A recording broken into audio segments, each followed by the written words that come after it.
Nabalot ng malakas na kapangyarihan si Little Gray noong palakihin na nito ang kanyang anyo. Nabahala ang Monster Hunter dahil nakalimutan nga raw niya ang makakayang gawin ng pakpak ng Monster Emperor.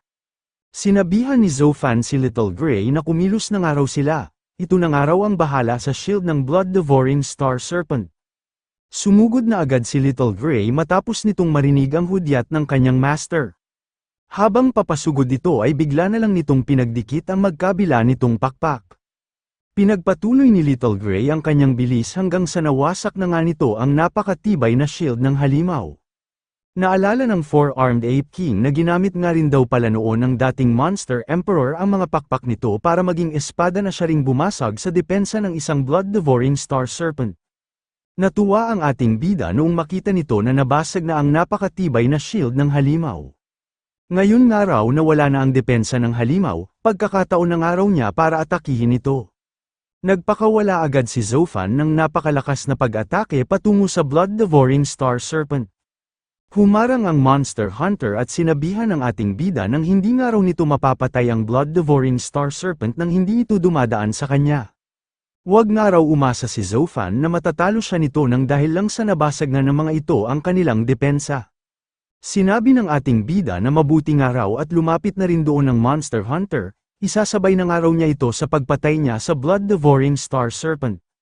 Nagpakawala na ulit si Zofan ng isang napakalaking sword skill, sa pagkakataong ito ay mas nilakasan pa niya ang kanyang pag-atake. Hindi makapaniwala ang Monster Hunter na hindi niya ito magagawang mapigilan. Tumilapon siya ng napakalayo matapos siyang tamaan ng pag-atake ng ating bida. Nagtaka ang Mercenary Association President kung bakit bigla na lang daw naglaho ang matinding killing intent na nararamdaman nila. Napatanong si Mr. Sikong kung napatay na ba raw ni Zofan ang blood-devouring Star Serpent. Sinabi ng Four-Armed Ape King na bukod nga raw sa patay na ngayon ang blood-devouring Star Serpent ay napabagsak na rin ng ating bida ang Monster Hunter. Nagtanong ang Monster Hunter kung bakit nga raw ganoon ang nangyari. Ilang taon nga raw ang kinailangan niya bago niya nabuo ang blood-devouring Star Serpent, pero nagawa nga lang daw itong mapatay ng dahil sa pagtutulungan ng isang tao at ng bagong Monster Emperor. Sinabi ni Zofan na mukhang hindi pa nga rin daw ito naiintindihan ng Monster Hunter. Pinaliwanag ng ating bida na nalampasan na nga raw nila ni Little Gray ang kapangyarihan ng dating Monster Emperor. Kung nagawa nga raw matalo ng dating Monster Emperor ang mga nakalaban nitong Monster Hunter, ibig sabihin nga raw noon ay mas madali na lang nila itong magagawa ni Little Gray dahil nasa mas malakas sila. Sinabi ng Monster Hunter na talagang mortal nga raw na kalaban ng kanilang lahi ang Monster Emperor. Dapat nga raw noon pa lang ay hinikayat na niya ang Crystal Dominator na gawin ang lahat ng magagawa nito para masigurado na wala na muling isisilang na bagong Monster Emperor. Sinabihan ni Zofan ng Monster Hunter nang wala na nga raw itong magagawa para baguhin ang kasalukuyan, tanggapin na nga lang daw nito ang nalalapit nitong kamatayan. Nagpakawala na si Zofan ng napakalakas na sword skill para wakasan na ang halimaw. Sinabihan ng Monster Hunter ang ating bida nang tingin nga ba raw nito ay ito na ang mananalo. Hindi pa nga raw ito matatapos doon, kahit nga raw mamatay siya ay sisiguraduhin niya na idadamay niya sa kanyang pagkamatay ang lahat ng mga nilalang sa planetang ito. Sumabog ang katawan ng Monster Hunter bago pa man ito matamaan ng sword skill na pinakawalan ng ating bida.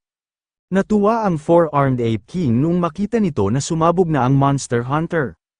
Napatanong naman si Mr. Sikong kung talaga nga bang nanalo na sila. Nawala na ang katawan ng Monster Hunter matapos nitong sumabog. Pero lubos na nabahala si Zofan noong mapagtanto nito na pumapasok sa nasa harapan niyang altar ang mapanganib na aura na naiwan ng Monster Hunter. Sinadya nga raw ng Monster Hunter na pasabugin ang sarili nito para magawa nitong mawasak ang buong planeta, ngayon nga raw ay nahaharap sila sa isang malaking problema. Kinabahan ang Mercenary Association President matapos nitong marinig ang mga sinabi ng ating bida. Mas lalo pa silang nabahala noong mag-umpisa nang magkaroon ng lamat ang Scarlet Sword Altar. Sinabi ni Zofan na hindi na nga raw kinaya ng Scarlet Sword Altar ang tindi ng blood-killing aura na iniwan ng Monster Hunter, hindi niya nga raw maaaring hayaan na kumalat ang aura na ito sa buong mundo. Nilapitan agad ng ating bida ang Scarlet Sword Altar para tingnan kung may magagawa ba siya para pigilan ang blood-killing aura na pinapalabas nito. Pero napahinto siya sa paglapit noong biglang nagpakita ang Monster Hunter na nasa anyo na lang ng residual consciousness. Sinabihan nito si Zofan nang huwag ng araw itong umasa pa dahil nahuli ng araw ito. Muli na namang nakaramdam ng matinding puot ang Mercenary Association President noong mapasailalim ito ng blood-killing aura na nagmumula sa nawasak na Scarlet Sword altar. Sinabi ng Monster Hunter na napakagandang araw ng mga susunod na eksena. Hindi na nga rin daw magtatagal at magsisimula ng magpatayan ang mga nilalang ng planetang ito. Tinanong ng ating bida si Little Gray kung magagawa ba raw nilang dalawa ang naiisip niyang ideya. Kumilos agad si Little Gray noong marinig na nito ang plano ng kanyang master. Ipinagaspas nito ng napakalakas ang kanyang mga pakpak para makagawa siya ng tila malahabagat na hangin. Habang pinipigilan niya ang pagkalat ng blood-killing aura ay unti-unti naman itong nilulusaw ng Battle Territory Furnace ni Zofan. Natuwa ang ating bida dahil mukhang gumaganang araw ang kanyang plano. Sinabi ng Monster Hunter na hindi nga raw niya inasahan na makakaisip ng paraan si Zofan para mapigilan ang pagkalat ng blood-killing aura, talagang napakahirap nga raw kalaban ng taong ito. Pero halos ganito nga rin daw ang nangyari noon habang winawasak nila ang planeta ng buong monster race. Matagal na nga raw siyang nakapaghanda ng plano kung sakali mang maulit ang sitwasyon na pumigil sa kanila noon. Nagulat ang ating bida noong makita nito ang paglabas ng blood-killing aura mula sa ilalim ng kuweba. Natuwa ang Monster Hunter habang sinasabi na bago pa nga raw dumating sa kanya ang problema ay may nakahanda na siyang solusyon. Nagumpisa nang makarating sa paligid ng Massive Monster Cave ang mga kumakalat na blood-killing aura. Maging ang mga ugat at mga bulaklak ay nagumpisa na ring magwala matapos ang mga itong mapasailalim ng kakaibang kapangyarihan. Naisip ni Zofan na hindi niya nga raw maaaring hayaan na magpatuloy pa ang pagkalat nito, kailangan niya nga raw makaisip ng iba pang paraan. Nang asar ang Monster Hunter at tinanong ang ating bida kung nag-iisip ba raw ito ngayon ng paraan kung paano niya ito mapipigilan. Sa katunayan nga raw niyan ay ito na ang pinakamapanganib sa lahat ng inihanda niyang pag-atake, maging siya nga raw ay wala ring solusyon kung paano niya ito mapipigilan. Halos ganito nga raw noon ang nangyari sa planeta ng mga monster race bago ito tuluyang nawasak. Ganoong-ganoon nga rin daw ang sasapitin ng bughaw na planetang ito. Sinabi ng Monster Hunter na bago nga raw isipin ni Zofan ang mangyayari sa mundo at sa mga kasamahan nito, dapat nga raw ay mas intindihin muna nito ang sarili nitong buhay. Tinanong din ng Monster Hunter kung wala ba raw napapansin ang ating bida na kakaiba sa katawan nito. Naisip ni Zofan na nararamdaman niya nga raw ngayon na parang gusto niyang pumatay. Naging pabaya nga raw siya kaya nakapasok sa kanila ni Little Gray ang kumakalat na blood-killing aura. Habang tumatagal nga raw ay mas lalong tumitindi ang kagustuhan niyang pumatay. Kapag nagpatuloy pa nga raw ito ay hindi na niya makokontrol ang kanyang sarili. Nag-alala ang ating bida noong maramdaman nito na susugurin na siya ni Little Gray. Agad siyang dumipensa at sinabihan si Little Gray nang kumalma nga raw ito. Kailangan nga raw nitong pigilan ang nararamdaman nitong killing intent, at huwag nga raw nitong hahayaan na mawala ito sa kontrol. Sinabi ng Monster Hunter na wala nga raw saysay ang ginagawang ito ng ating bida. Ngayon nga raw na kumakalat na sa planeta ang blood-killing aura, hindi na nga rin daw magtatagal at papatayin na ni Zofan at ng bagong Monster Emperor ang isa't isa. Naisip ng ating bida na kapag nagpatuloy pa nga raw ito ay tuluyan ng hindi makokontrol ni Little Gray ang sarili nitong katawan at emosyon. Lumapit si Zofan kay Little Gray para pakalmahin ito at nang matigil na ito sa pagwawala. Tinanong ng Monster Hunter ang ating bida kung ano ba raw ang ginagawa nito. Bakit nga raw ayaw nitong kalabanin at patayin ang pinagkakatiwalaan nitong alaga? Sinabi rin ng Monster Hunter na kapag napababad na nga raw ang mga ito sa blood-killing aura ay magiging killing machine na ang dalawang ito. Mabilis nga raw na mauubos ang mga nilalang ng mundong ito kapag nilamo na ang mga ito ng puot. Ang lahat nga raw ng gusto ng mga itong protektahan ay mamamatay rin sa mga sarili nilang mga kamay. Nasa ilalim pa rin si Little Gray ng blood-killing aura kaya patuloy pa rin itong inaatake ang ating bida. Sinabi ng Monster Hunter na kumalat na nga raw sa labas ng Massive Monster Cave ang blood-killing aura, magsisimula na nga raw talaga ang pagkawasak ng mundong ito. Nagtaka ang isang piloto kung ano raw itong pumapasok sa kanyang isipan. Hanggang sa bigla na nga lang nilang pinasabog ang mga sasakyan na kanilang pinapalipad. Nagtaka si Commander-in-Chief Zuhui noong makita nito na nagpapakamatay ang mga miyembro ng kanilang hukbo. Nagsalita ang isang lalaki at sinabi sa kanilang Commander-in-Chief na may mali nga raw doon, tingnan nga raw nito ang nangyayari sa labas na bahagi ng Massive Monster Cave. Naguluhan din si Commander-in-Chief Zuhui sa kanyang nasasaksihan, bakit nga raw inaatake at pinapatay ng mga halimaw ang isa't isa. Sinabihan agad ni Zuhui ang kanyang mga kasamahan na kailangan na raw muna nilang umatras. Mukhang ang mga nilalang nga raw na napapasailalim ng kumakalat na nagkukulay dugong aura ay hindi na nakikilala kung sino ang mga kakampi at kung sino ang mga kalaban. Kapag nagpatuloy pa nga raw ang pagkalat nito ay magiging napakagulo na ng mundo, maaari nga raw mamatay ang lahat ng nilalang na naninirahan dito. Napapaisip si Commander-in-Chief Zuhui kung ano nga raw kaya ang magagawa nila para pigilan ito. Hanggang ngayon ay patuloy pa rin si Little Gray sa pag-atake sa kanyang master. Napaisip ang ating bida kung nakahanda na ba raw kaya ang kanyang War God system. Hanggang sa nakatanggap na nga siya ng notification na nakumpleto na raw ang pag-upgrade ng kanyang system at kumpleto na rin daw ang kanyang full range of enchantments. Makakagamit na nga raw siya ngayon ng mga bagong system skills. Iminungkahi ng War God system na ang pinaka-naaangkop nga raw sa kasalukuyan nitong sitwasyon ay ang system skill na Recovery Sword Slash. Ang pag-atake nga raw na ito ay may mga epekto na purification, recovery at nakakaya rin itong alisin ang anumang negatibong emosyon. Agad na kinumpirma ng ating bida na pinapayagan na niya ang kanyang War God system na gamitin ang bagong system skill na Recovery Sword Slash. Dumistansya si Zofan papalayo sa nagwawalang si Little Gray. Agad niyang ini-activate sa kanyang espada ang bago niyang kapangyarihan. Lumapit agad si Little Gray para muli na namang atakihin ang ating bida. Sa sandaling yun ay doon na ginamit ni Zofan ang kanyang skill na Recovery Sword Slash. Matapos niya itong gawin ay napapaisip siya kung umubra nga ba raw ang skill na ito. Nawala ang pamumula ng mata ni Little Gray, hanggang sa tuluyan na ngang nanumbalik ang maamo nitong mukha. Nagtaka ang Monster Hunter kung bakit huminto sina Zofan at ang bagong Monster Emperor. Napansin niya na parang nababalot ng maitim na ulap ang kanilang kapaligiran.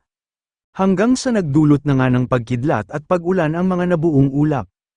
Kinabahan ng Monster Hunter nang may nakita itong mga mata mula sa itaas ng kalangitan. Nagtataka siya kung ano nga ba raw talaga ang nangyayari. Shout out kay Idol Realm Pak Ingan sa pagbibigay ng 50 stat points. Maraming salamat po. Mukhang nakakakita nga raw siya ngayon ng mga halusinasyon nang dahil sa tindi ng aura na nagmumula kay Zofan at sa bagong Monster Emperor. Nagtaka ang Monster Hunter noong makakita ito ng nagliliwanag na bagay na patungo sa kanya. Huli na noong mapagtanto niya na liwanag pala ng sword skill ang nakikita niyang ito. Nagtaka ang Monster Hunter kung bakit buo pa rin daw siya, mukhang ilusyon nga lang daw ang mga pangyayari na napagdaanan niya kanina. Nagulat din ang Monster Hunter dahil bigla na nga lang daw nawala ang aura ni Zofan at ng Monster Emperor. Kung patay na nga raw ang mga ito ay naging napakadali naman ng kanyang pagkapanalo. Sinabihan ni Zofan ng Monster Hunter ng ano nga raw ang mga sinasabi nito. Napakadelusyonal naman daw ng residual consciousness nito kung iniisip nito na siya na ang nanalo. Nagtaka ang Monster Hunter kung bakit siya na naman daw ang pinupuntirya ng ating bida. Nasagot din agad ang pagtataka ng Monster Hunter noong makita na nito na malapit na rin sa kanya si Little Gray. Nagtanong ang Monster Hunter kung bakit hindi man lang daw nagtamo ng pinsala ang bagong Monster Emperor, paano nga raw nito nagawang makawala sa epekto ng blood-killing aura. Sinabihan ni Zofan ng Monster Hunter nang bago nga raw ito magtanong ng magtanong, ay dapat mas intindihin muna nito ang kinalalagyan nitong sitwasyon. Ginamit ng ating bida ang kanyang bagong skill na Recovery Sword Slash at pinaulanan ng pag-atake ang Monster Hunter. Nagtaka ang Monster Hunter kung anong klaseng araw ng kapangyarihan ang gamit ngayon ni Zofan, bakit nga raw nagagawa nitong mapinsala maging ang kanyang residual consciousness. Nahati sa maliliit na parte ang residual consciousness ng Monster Hunter matapos itong matamaan ng pag-atake ng ating bida. Pero paraan rin lang pala ito ng Monster Hunter para magawa niyang makatakas. Hanggat may maliit na parte pa nga raw siya ng kanyang residual consciousness ay magagawa pa rin daw niyang makapagpalakas at mabuong muli. Hahanap nga lang daw siya ng sunod na mauuto gaya na lang ng ginawa niya sa Crystal Dominator. Ginamit agad ni Little Gray ang kapangyarihan nito noong mapansin nila ang binabalak na pagtakas ng Monster Hunter. Nabahala ang Monster Hunter dahil sunod-sunod nang napapatay ng Monster Emperor territory ang karamihan sa kanyang maliliit na residual consciousness. Habang binibilisan nito ang kanyang pagtakas ay napapaisip ito kung nagbalik na nga ba raw talaga ang buong lakas ng bagong Monster Emperor. Sinabihan ni Zofan ng Monster Hunter nang wala na nga raw matatakbuhan ang residual consciousness nito, oras na nga raw para tuluyan na itong maglaho. Umalma ang Monster Hunter at sinabihan ng ating bida nang hindi nga raw siya nito maaaring patayin dahil wala na nga raw kokontrol sa kumakalat na blood-killing aura. Sinabi niya rin na kusa na nga raw niyang aalisin ang blood-killing aura kapag hindi siya pinatay ni Zofan. Magiging tagasunod na nga raw siya ng ating bida at tutulungan pa niya nga raw ito ng ibang mga paraan para mas lalo pa itong lumakas. Sinabi ni Zofan na mukhang ganoon nga rin daw ang mga ipinangako noon ng Monster Hunter sa Crystal Dominator bago pa niya ito nilamon. Akala nga raw yata ng Monster Hunter ay mauuto siya nito gaya ng ginawa nito sa Crystal Dominator. Sinabi ng Monster Hunter na kapag namatay na nga raw siya ay susunod na rin na mamamatay ang lahat ng mga nilalang ng mundong ito. Tinanong niya ang ating bida kung gusto ba raw nitong masaksihan na isa-isang namamatay ang mga kakilala at mga mahal nito sa buhay. Sinabi ni Zofan na hinding-hindi nga raw siya magtitiwala kahit na ano pa man ang sabihin ng Monster Hunter. Hindi rin daw siya natatakot sa mga pagbabanta nito dahil may nagagamit na siyang paraan para masolusyonan ito. Nagpakawala si Zofan ng isang napakalaking skill at sinabihan ang Monster Hunter na tingnan nga raw nito ang epekto ng kanyang bagong kapangyarihan. Nagulat ang Monster Hunter sa Aura of Life na naikakalat ng sword skill ng ating bida. Nagagawa nga raw nitong linisin at alisin ang epekto na naidudulot ng blood-killing aura. Nagtaka si Mr. Sikong noong mawala na ang matinding killing intent na kanilang nararamdaman. Hanggang sa napagtanto niya na muli na naman silang iniligtas ni Zofan. Naisip ng ating bida na hindi niya nga raw akalain na kakailanganin niyang gamitin ang kalahati ng kanyang kapangyarihan para lang masakop ng kanyang recovery sword slash ang buong paligid ng Massive Monster Cave. Nag-aalala na siya kung magawa ba raw talaga niyang mabura ang lahat ng kumakalat na blood-killing aura. Pero kahit pa nga raw maubos ang lahat ng kapangyarihan ng kanyang katawan ay kailangan pa rin niya itong ipagpatuloy. Gagawin niya nga raw ito hanggang sa mailigtas na niya ang lahat. Bigla na lang lumabas ang misteryosong lalaki mula sa loob ng Ice God Sword. Naisip ni Zofan na mukhang nakakakita na nga raw siya ngayon ng ilusyon ng kanyang senior nang dahil sa malapit na siyang maubusan ng kapangyarihan. Nagsalita ang misteryosong lalaki nang hindi nga raw naghahalusinasyon ang kanyang pinakamahusay na disipulo. Ang nakikita nga raw ngayon ni Zofan ay ang kanyang residual consciousness na itinabi niya sa loob ng Ice God Sword. Gigising nga lang daw ito kapag naramdaman nito na malapit nang maubusan ng kapangyarihan ang ating bida. Sinabi ni Zofan na hindi niya nga raw inasahan na mapoprotektahan pa pala siya ng kanyang senior sa pamamagitan ng residual consciousness na iniwan nito sa Ice God Sword. Sinabi naman ng misteryosong lalaki na hindi nga rin daw niya inasahan na makakakuha pa siya ng isang napakahusay na disipulo kahit na matagal na siyang namatay. Napakabata pa nga raw ng ating bida pero nagawa na agad nitong matutunan ang Sword of Life na kayang pumatay ng anumang klase ng killing intent. Hanggang sa ganoong realm nga lang daw ang narating niya noon bago siya pumanaw. Naisip ni Zofan na hindi niya naman daw magagawa ang lahat ng ito kung hindi dahil sa kanyang War God system.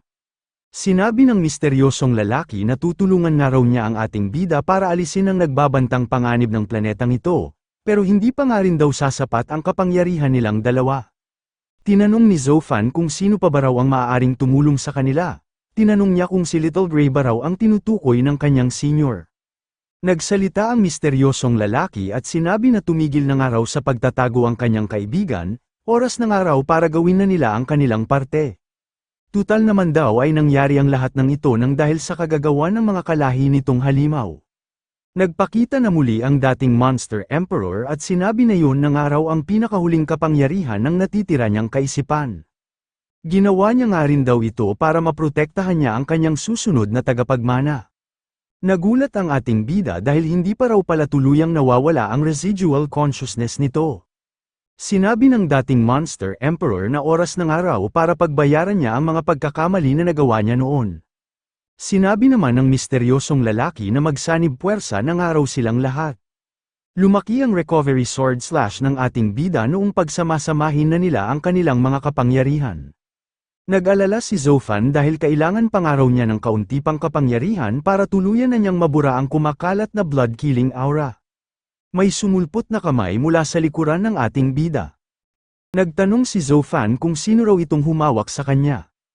Nagsalita si Sheng Jing at sinabi na ito na nga raw ang huling bagay na magagawa niya para sa kanyang anak.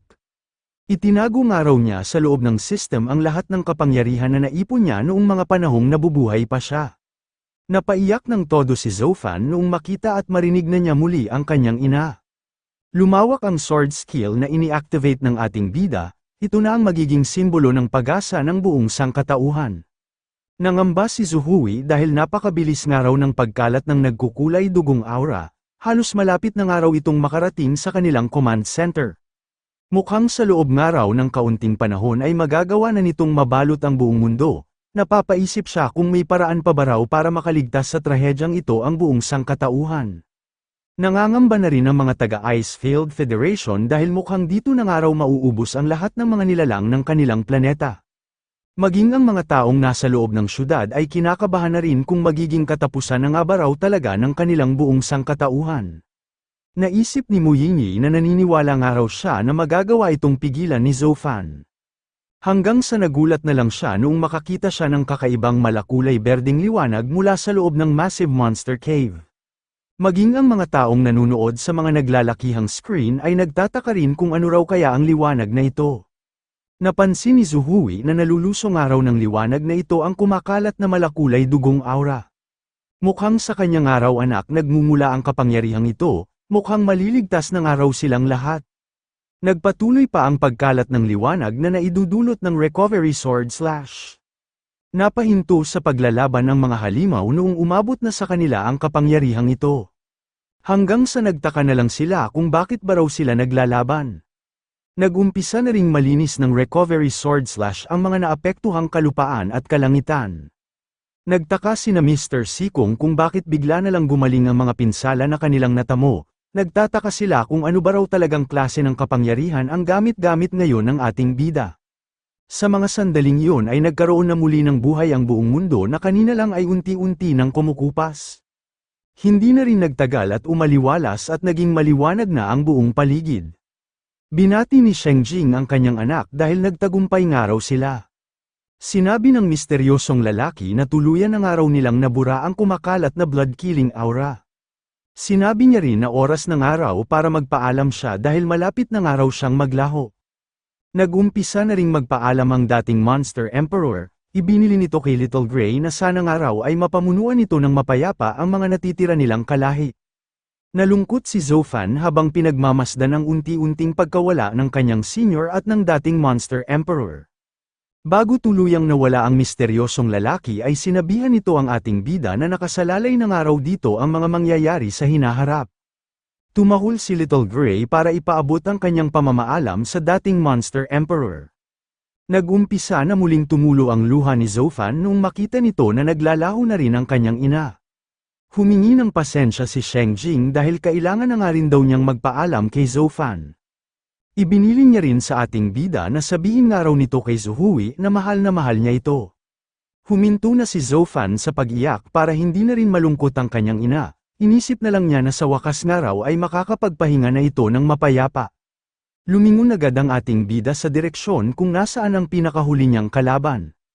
Kinabahan ng Monster Hunter at sinabihan si Zofan nang mag-usap nga raw muna sila, nakahanda nga raw siyang pagsilbihan nito basta buhayin lang siya nito. May mga sasabihin pa sana ang Monster Hunter pero tuluyan na siyang pinatay ng ating bida gamit ang kanyang bagong kapangyarihan na recovery sword slash. Sabay-sabay na dumating sina Mr. Sikong, Mercenary Association President, Fu Guanfeng, at Matriarch Laura papalapit sa ating bida. Sinabi ni Zofan sa kanyang mga kasamahan na sa wakas nga raw ay natapos na ang kanilang digmaan. Dumaan ang mga araw hanggang sa nakalipas na ang kalahating taon. Sinabihan ng isang Monster King Serpent ang mga kalahi nitong halimaw na bilisan daw nila ang kanilang pagtatrabaho. Malalagot nga raw silang lahat sa kanilang boss kapag nakita sila nito na mabagal ang kanilang pagkilos. Naisip ng Monster King Serpent na kailangan nga raw nilang gampanan ng maayos ang kanilang trabaho dahil ayaw na nga raw niyang maparusahan pa muli ng kanilang pinuno. Napabuntong hininga na lang ang Ghostface Wasp King dahil nakakabagot nga raw ang posisyon niya bilang boss ng kanyang mga kalahi. Mas gusto pa nga raw niya na nakasunod na lang siya sa kanyang master kaysa naman sa katayuan niya ngayon na pagiging labor leader. Sinabi ng Four-Armed Ape King na marahil nga raw ay aabutin pa ng 3 taon bago magawa ang kanilang sasakyan. Kapag nabuo ng araw ito ay maglalakbay na ulit sila sa kalawakan para humanap ng planeta kung saan nababagay na mamuhay ang mga gaya nilang halimaw. Hindi niya nga raw inasahan na marami pa rin sa kanilang mga kalahi ang nakaligtas matapos ang nangyaring labanan, lahat nga raw ng ito ay dapat nilang ipagpasalamat kay Zofan. Sinabi ng Dragon Monster Leader na marahil nga raw ay ganito rin ang sitwasyon na gustong mangyari noon ng dating Monster Emperor nung iminungkahi nito na payapa silang mamuhay kasama ang mga tao. Nagkaroon ng ingay sa loob ng isa sa mga kwarto ng isang malaking mansyon. Nagmula pala ang ingay na ito mula sa isang tumunog na alarm clock. Sinabihan ni Zofan ang natutulog na si Muyinyi na oras ng araw para bumangon na sila. Ito nga raw ang araw ng pagkamatay ng kanyang ina. Bumisita sina Muyinyi, Zofan at Zuhui sa sementeryo kung saan nakalibing si Sheng Jing. Sinabi ni Zuhui na ngayon nga raw na nakalaya na siya, madalas na nga raw niya itong madadalaw. Sinabi niya rin kay Sheng Jing na natupad na nga raw ng kanilang anak ang matagal na nitong pinapangarap. Mapayapa ng araw ngayon ang kanilang mundo kaso nga lang daw ay wala na ito. Sinabi ni Zofan sa kanyang ama na bago nga raw naglaho ang residual consciousness ng kanyang ina ay pinasabi nito na mahal niya nga raw ito. Sinabi rin ng ating bida nang wag na nga raw itong malungkot dahil tiyak siya na masaya na ngayon ang kanyang ina.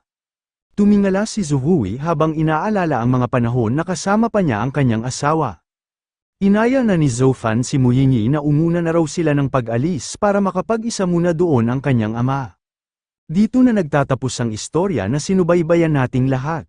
Sana ay napasaya kayo ng istoryang ito na gaya ng saya na nararamdaman ngayon ng ating bida.